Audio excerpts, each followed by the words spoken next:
క్రైస్తవ సోదరులకు అండగా ఉంటానని భరోసా ఇచ్చారు ఏపీ ముఖ్యమంత్రి చంద్రబాబు నాయుడు.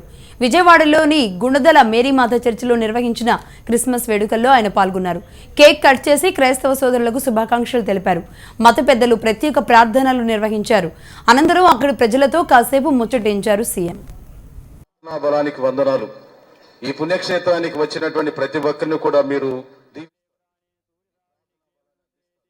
ప్రపంచం మొత్తం డిసెంబర్ 25 జరుపుకునే ఏకైక పండుగ, అతి పెద్ద పండుగ ఈ క్రిస్మస్ పండుగ అని చెప్పి కూడా నేను మీకు తెలియజేస్తున్నాను. ఎందుకంటే అన్ని దేశాల్లో ఈ పండుగ జరుగుతుంది. చిన్న పెద్ద టౌన్స్ లో కూడా ఈ పండుగ చేస్తారు. ఒక పవిత్రమైన భావంతో ఈ పండుగ జరుగుతుంది.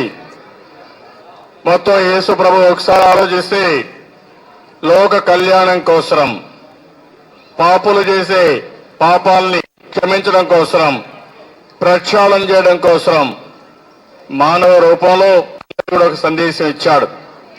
అందుకని ప్రతి ఒక్కరు కూడా ప్రపంచం మొత్తం ఈ పండుగని ఒక ఉత్సాహంగా, ఒక పవిత్రమైన భావంతో ఒక మెసేజ్ కూడా మనం తీసుకునే అవకాశం ఉంది.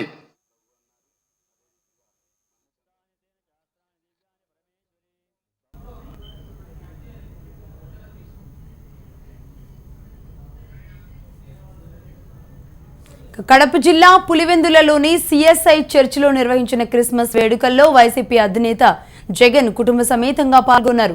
ఈ సందర్భంగా ప్రత్యేక ప్రార్థనలు నిర్వహించారు.